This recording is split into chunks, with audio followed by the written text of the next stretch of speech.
వాళ్ళు అడుగుతున్నది ఏంటి? ఇట్లా అని చెప్పారు, 10,000 15,000 అన్నారు, ఇవ్వలేదు, ఇవ్వాల్సింది అని చెప్పున్నారు. ఆశ గారు మాకంటే ఎక్కువగా మీరే ప్రశ్నించారు, మీరే అడిగారు వాళ్ళని, అయ్యా మీ దగ్గర ఆధారాలు ఉంటే చూపిండి అని. ఆధారాలతో నివేదిక ఇవ్వండి. ఇప్పుడే తప్పకుండా అది ఏ పార్టీకి అనుకూలమేం కాదండి, వాళ్ళకి వ్యతిరేకం కాదు, మీకు అనుకూలం కాదు. సంపత్ రాజు గారు మీరు అడిగిన 2 minutes టైం అయిపోయింది, చాలా క్లియర్ కట్ గా లెక్కలతో సహా చెప్పారు. ఓకే, నిన్న గ్రామ సభల్లో సీఎం చంద్రబాబు మాట్లాడుతూ అనేక విషయాలను ప్రస్తావించారు. రోడ్ల గురించి మాట్లాడారు, 6 గ్యారంటీల గురించి మాట్లాడారు, మహిళలకు ఇచ్చినటువంటి హామీల గురించి మాట్లాడుతూ గ్యాస్ సిలిండర్ గురించి మాట్లాడారు, ఇంటికి నల్ల వాటర్కి సంబంధించి మాట్లాడున్నారు. రోడ్లు వేస్తాము, ఈ పంచాయతీలో ఉన్న అన్నిటికీ కూడా అన్ని గ్రామాలకి ఈ 5 సంవత్సరాల టైం కాలం పీరియడ్లో కంప్లీట్ చేస్తాము. ఈ రోడ్లు ఈ విధంగా ఉన్న తర్వాత వాటర్ కనుక వెళ్ళే విధానం లేకపోతే చాలా ఇదిగా ఉంటుంది కాబట్టి డ్రైనేజీలు కూడా మేము చేస్తాము అని చెప్పారు. అంతే కదా, కరెక్టే కదా, ఈ విషయాలు చెప్పున్నారు. 6 గ్యారంటీల గురించి ప్రస్తావించారు. ఓకే, మరి మిగిలిన హామీలు ఏంటండి? ఒకటి, మెగా డిఎస్సీ చేశాము, యువత ఈ విధంగా ప్రపంచానికే చాటి చెప్పే విధంగా తమలో నైపుణ్యాన్ని బయట పెట్టే విధంగా మేము మెగా డిఎస్సీ ప్రకటించామన్నారు. మరి అదే మెగా డిఎస్సీతో పాటు అదే నిరుద్యోగులకి మరొక హామీ ఇచ్చారు, ఉద్యోగాలు కల్పించే వరకు నిరుద్యోగ భృతి 3,000 రూపాయలు ఇస్తామని చెప్పి. దాని గురించి ఎక్కడ మాట్లాడలేదు.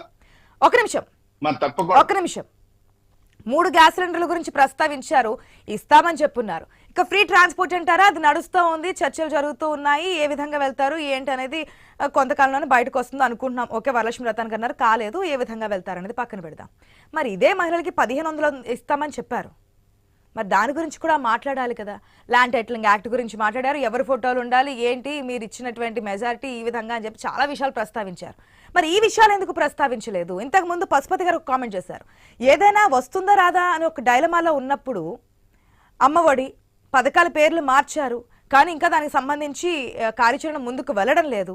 ఈ 5 సంవత్సరాల నుంచి అలవాటు పడినటువంటి ప్రజలు ఇప్పుడు ఒక్కసారిగా రాకపోవడం వల్ల అసలు వస్తుందా రాదా, మినిస్ట్రీ నెక్స్ట్ ఇయర్ నుంచి అంటున్నారు అనే ఒక డౌట్ లో ఉన్నప్పుడు ఈ విషయాల గురించి ప్రస్తావించినప్పుడు ఆ విషయాలు ఎందుకు ప్రస్తావించలేదు?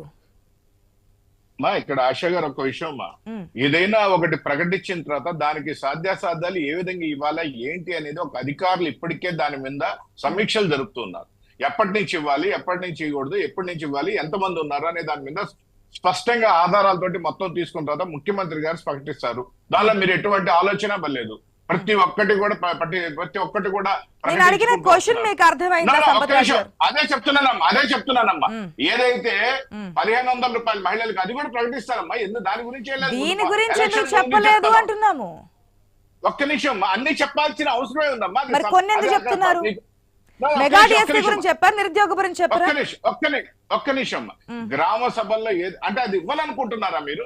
అంటే మీ మాట ఎలా ఉందంటే అది మేము ఏమన్నట్టుగా మీరు దాటేసినట్టుగా మీరు మాట్లాడుతున్నారు. ఎంతవరకు కరెక్ట్ అది? ఎంతవరకు కరెక్ట్ అది? ఎంతవరకు కరెక్ట్ అది? ఎంతవరకు కరెక్ట్ అది? కొన్ని పాయింట్స్ మెన్షన్ చేసినప్పుడు మిగిలిన విషయాన్ని ఎందుకు ప్రస్తావించలేదు? మెగా డిఎస్సీ గురించి ప్రస్తావించినప్పుడు నిరుద్యోగ భృతి కూడా దాంట్లో ఇంక్లూడెడ్ పాయింటే కదా. ఆశా గారు, నిన్న జరిగింది గ్రామ సభ, ముఖ్యమంత్రిగా ప్రమాణ స్వీకారం చేసిన తర్వాత లేకపోతే ఉప ముఖ్యమంత్రిగా పవన్ కళ్యాణ్ గారు ప్రమాణ స్వీకారం చేసిన తర్వాత చాలా స్పష్టంగా 6 పథకాలు మేము ఏదైతే తీసుకొచ్చా అన్ని కూడా ప్రకటిస్తామని చెప్పడం జరిగింది. మీరు మళ్ళీ దాని గురించి 6 గ్యారంటీల్లో నిరుద్యోగులు 1,500 రూపాయలు కూడా ఉన్నాయమ్మా. దాని గురించి మీరు ఎందుకు మళ్ళీ బాధపడుతున్నారు? ఒక్క నిమిషం, మీరు అన్ని పథకాలు ఇస్తారు, ఇవ్వాలనే కోరుకున్నాం, అందుకే 164 మెజారిటీ ఇచ్చి మిమ్మల్ని ఆ హోదాలో కూర్చోబెట్టారు. ప్రతిపక్ష హోదా కూడా లేకుండా ప్రతిపక్ష హోదాను కూడా దాంట్లో ప్రస్తావించారు కదా. ఆయన అడుగుతున్నారు ప్రజలు ఇవ్వాలి అని చెప్పి నిన్న సీఎం మాట్లాడుతున్నప్పుడు ఇదే గ్యాస్ సిలిండర్ త్వరలో ఇస్తాం, నేను ఇవ్వట్లేదు, ఇవ్వరా, మానేస్తారా అని చెప్పి నేను చెప్పట్లేదు. ఒక్కసారి క్వశ్చన్ అర్థం చేసుకోండి, అక్కడ ఏం చెప్పున్నారు? ప్రశ్న అర్థం చేసుకోండి. 3 గ్యాస్ సిలిండర్లు భవిష్యత్తులో ఇవ్వడానికి కార్యాచరణ సిద్ధం చేస్తామని చెప్పినప్పుడు మిగిలిన హామీల గురించి కూడా మాట్లాడుంటే వారికి ఒక భరోసా వస్తుంది. ఇంతకు ముందు పశుపతి గారు కూడా అదే చెప్పున్నారు, వారికి ఒక ధైర్యం వస్తుంది అనేది.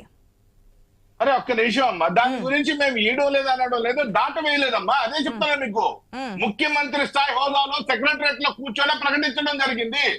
ఎందుకు మీరు మళ్ళీ తౌడుకుంటారమ్మా? ఎందుకు మీరు ఎందుకు మాట్లాడుతున్నారో నాకైతే అర్థం కాదు. ముఖ్యమంత్రి హోదాలో ముఖ్యమంత్రి గతంలో ఉన్నటువంటి ముఖ్యమంత్రి 5 సంవత్సరాల్లో సచివాలయంలో కూర్చొని అఫీషియల్ ప్రెస్ మీట్ పెట్టిన లేవు.